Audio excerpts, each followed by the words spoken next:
नमस्कार, स्वागत है आप सभी को। आज की कहानी है शिव जी का वाहन, असमिया लोक कथा। यह उस समय की बात है जब भगवान शिव के पास कोई वाहन न था। उन्हें पैदल ही जंगल पर्वत की यात्रा करनी पड़ती थी। एक दिन माँ पार्वती उनसे बोली, आप तो संसार के स्वामी हैं, क्या आपको पैदल यात्रा करना शोभा देता है? शिव जी हंसकर बोले, देवी हम तो रमते जोगी है, हमें वाहन से क्या लेना देना है? भला साधु भी कभी सवारी करते हैं? पार्वती ने आंखों में आंसू भरकर कहा, जब आप शरीर पर भस्म लगाकर, बालों की जटा बनाकर, नंगे पांव कांटों भरे पथ पर चलते हैं तो मुझे बहुत दुख होता है। शिव जी ने उन्हें बार बार समझाया, परंतु वह जिद पर अड़ी रही। बिना किसी सुविधा के जंगल में रहना पार्वती को स्वीकार था, परंतु वह शिव जी के लिए सवारी चाहती थी। और भोले भंडारी चिंतित हुए, भला वाहन किसे बनाए? उन्होंने देवताओं को बुलवा भेजा। नारद मुनि ने सभी देवों तक उनका संदेश पहुंचाया। सभी देवता घबरा गए, कहीं हमारे वाहन न ले ले। सभी कोई न कोई बहाना बनाकर अपने अपने महलों में बैठे रहे। पार्वती उदास थी। शिव जी ने देखा कि कोई देवता नहीं पहुंचा। उन्होंने एक हुंकार लगाई तो जंगल के सभी जंगली जानवर आ पहुंचे। शिव जी ने उनसे कहा, तुम्हारी माँ पार्वती चाहती है कि मेरे पास कोई वाहन होना चाहिए। बोलो कौन बनेगा मेरा वाहन? सभी जानवर खुशी से झूम उठे।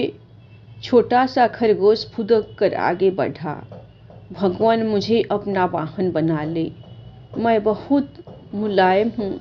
सभी खिलखिलाकर हंस पड़े। शेर गरज कर बोला, मूर्ख खरगोश, मेरे होते तेरी जुर्रत कैसे हुई सामने आकर बोलने की? बेचारा खरगोश चुपचाप कोने में बैठकर गाजर खाने लगा।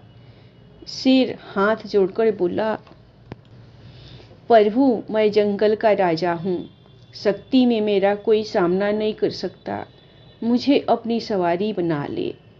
उसकी बात समाप्त होने से पहले ही हाथी बीच में बोल पड़ा, मेरे अलावा और कोई इस काम के लिए ठीक नहीं है। मैं गर्मी के मौसम में अपनी सूंड में पानी भरकर महादेव को नहलाऊंगा। जंगली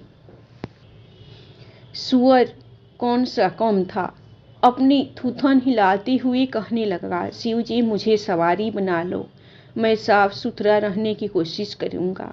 कहकर वह अपने शरीर की कीचड़ चाटने लगा। कस्तूरी हिरण ने नाक पर हाथ रखा और बोला, छी, कितनी गंदी बदबू आ रही है, चल भाग यहाँ से। मेरी पीठ पर शिव जी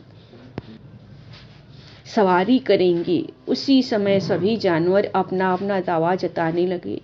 शिव जी ने सबको शांत कराया और बोले, कुछ ही दिनों बाद मैं सब जानवरों से एक चीज मांगूंगा, जो मुझे वहला देगा वही मेरा वाहन होगा। नंदी बैल भी वहीं खड़ा था। उस दिन के बाद से वह छिप छिप कर शिव पार्वती की बातें सुनने लगा। घंटों भूख प्यास की परवाह किए बिना वह छिपा रहता। एक दिन उसे पता चल गया कि शिव जी बरसात के मौसम में सूखी लकड़ियां मांगेंगे। उसने पहले ही सारी तैयारी कर ली। बरसात का मौसम आया, सारा जंगल पानी से भर गया। ऐसे में शिव जी ने सूखी लकड़ियों की मांग की तो सभी जानवर एक दूसरे का मुंह ताकने लगे। बैल गया और बहुत सी लकड़ियों के गट्टर ले आया। भगवान शिव बहुत प्रसन्न हुए।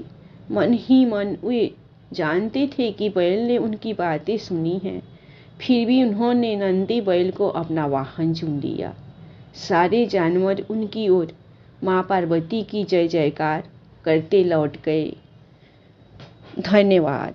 आप लोगों को शिव जी का वाहन असमिया लोक कथा पसंद आई होगी तो आप लोग माँ पार्वती और शिव जी के नाम पर दिल खुलकर लाइक सब्सक्राइब कीजिए। जय माँ पार्वती, जय शिव शंकर, हर हर महादेव।